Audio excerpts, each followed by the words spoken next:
almost 4 hours to turn this concept into this finished drawing. Hi everyone, thanks for watching this video. If you're new here, I'm Sarah and I'm a new artist that's trying to teach myself how to draw by practicing with different art styles that I like from various anime and manga that I'm watching and reading. Each drawing that I make helps me learn more about digital art and what kind of artist I want to be.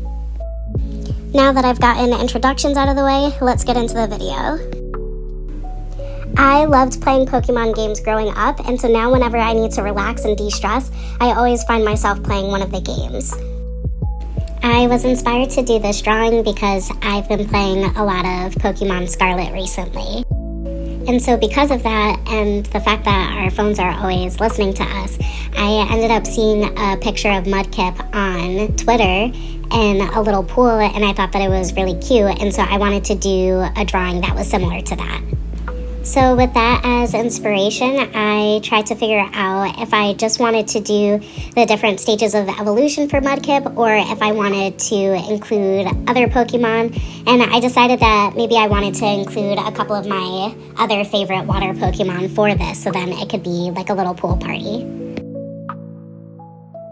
I'm not sure why, but I kind of struggled with the sketch for Mudkip, and the rest of the sketches were pretty easy though, so I don't know. I probably didn't warm up enough, and that's why I was struggling. I just jumped into the drawing, so that's probably why I didn't know what was going on. And by the time I was done with Mudkip, I was warmed up enough to draw everyone else.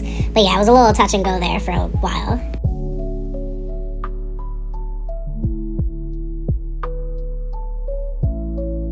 Yeah, watching this now, I can definitely see that I struggled a lot with Mudkip, but I was pretty much okay with everyone else, because I even went back a couple of times to make changes to Mudkip while I was sketching everyone else, but I think it turned out fine. I was actually really surprised by how, I don't know if I want to say easy, but that's the best way to describe it. I was surprised by how easy it was to draw Vaporeon, because I thought that was going to be the hardest part of this sketch, but it really wasn't, and it was actually quite nice. It was a lot of fun drawing Vaporeon, actually.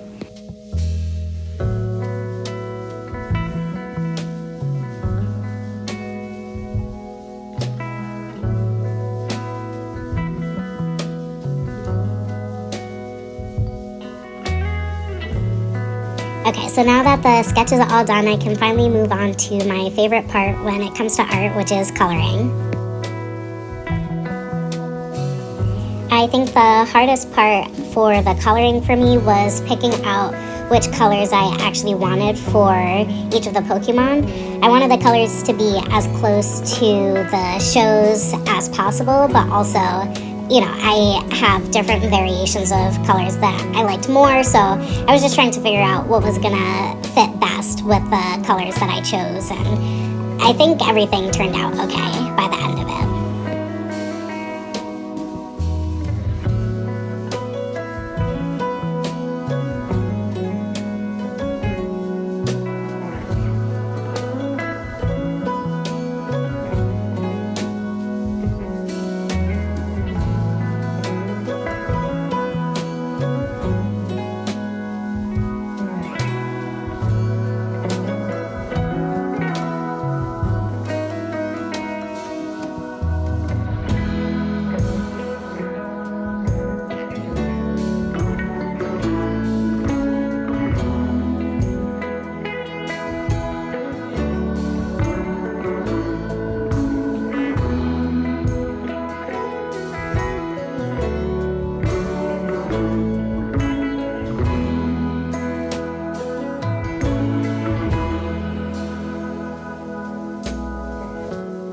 Please ignore my horrible attempt of trying to draw a hose.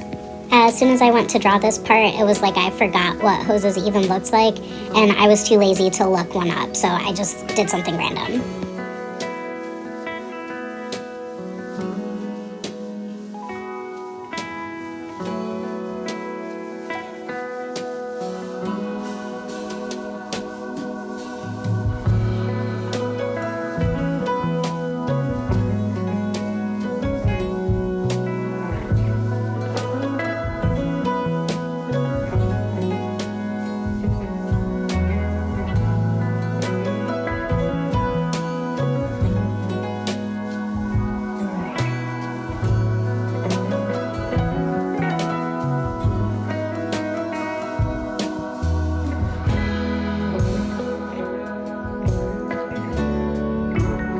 Recently, I found that I really like doing the final line art touches after I color because I found that it shows me more where I actually need to do line art or where I actually need to make changes.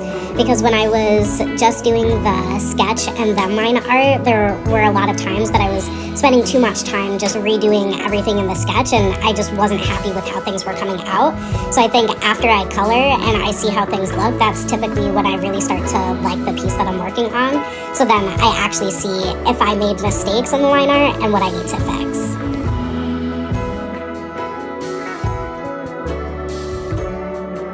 Well, that's everything for this video. Thanks for watching, and I hope you enjoyed it.